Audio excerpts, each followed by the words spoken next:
E aí, meu povo? Eu sou Tatiane Ives, aqui do canal Receitas Saudáveis, e hoje eu não trouxe uma receita para vocês, e sim uma dica de farinhas saudáveis. Muita gente me pergunta: Tati, qual a melhor farinha para o bolo, qual a melhor farinha para uma panqueca, qual a melhor farinha que eu uso para substituir a farinha de trigo? E aí você acompanha o vídeo, aproveita e se inscreve aqui no canal, deixa o link para mim. Aproveita e se inscreve no canal, deixa um like aqui pra mim e acompanha esse vídeo que eu vou dar um monte de dicas pra vocês. Vamos lá?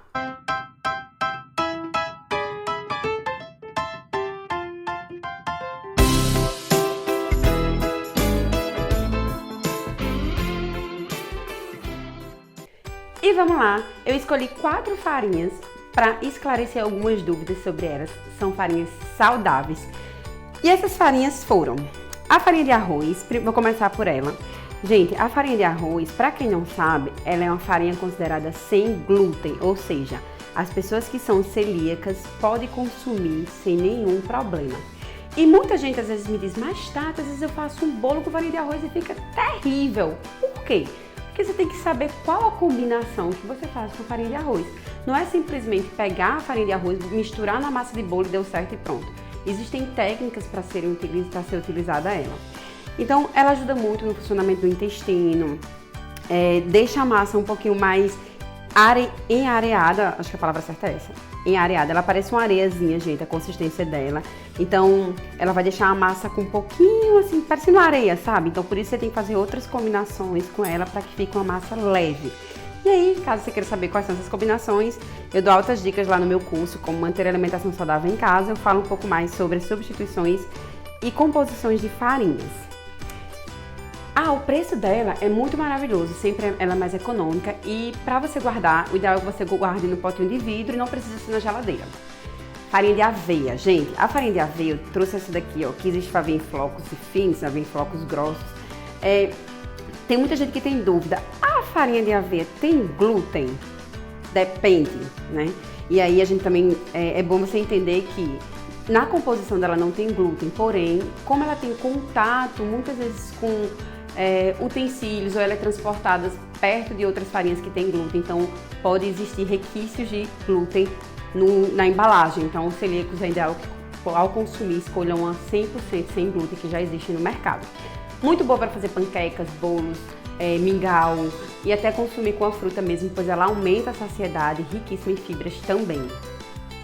A minha preferida de todas é a farinha de amêndoas, ela é mais escurinha, né, que tem até técnicas para você fazer a farinha de amêndoas em casa, riquíssima em vitaminas e gorduras saudáveis. Gente, para você fazer um bolo, ela é fantástica, bolo, biscoito, panquecas, até para você substituir a farinha de rosca. Porém, para fazer bolo, será que a melhor opção é a farinha de amêndoas?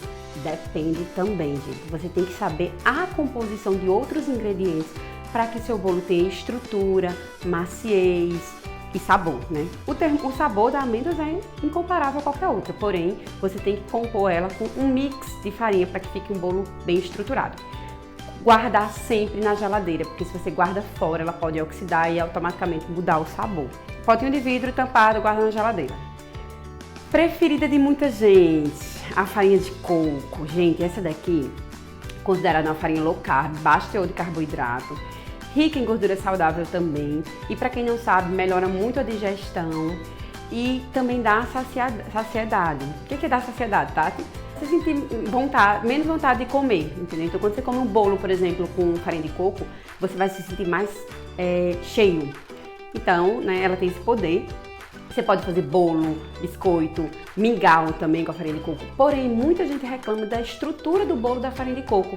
Fica um bolo pesado. Por quê? Porque também os outros ingredientes influenciam na estrutura desse bolo, na estrutura da panqueca. Então, tem que ter composições. Isso aí também eu dou dicas lá no meu curso, como manter a alimentação saudável em casa. Então, o que é ideal para você fazer um bolo gostoso, bem estruturado, macio, saboroso e fofinho, que é o que a gente procura, né?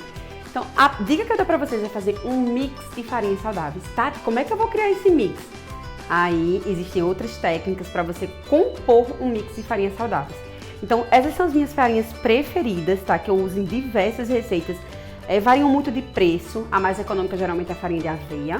A farinha de amêndoas é a mais cara. Porém, por isso que a gente sempre fala, junta ela com outra farinha, quantidade X, quantidade Y, para não usar tanta farinha e não se tornar tão cara. Você pode substituir também a farinha de amêndoas pela de castanha, pela de amendoim, várias outras, né, que dá uma composição de um bolo, de uma panqueca maravilhosa. Então, se você quer saber muito mais sobre como utilizar as farinhas saudáveis, eu vou dizendo para vocês, dá uma olhadinha lá no meu site, dá uma olhadinha lá no meu curso que vocês vão descobrir como é maravilhoso trabalhar com essas farinhas e como utilizar e quais as formas de utilizar elas sem gastar muito e tendo uma alimentação mais saudável.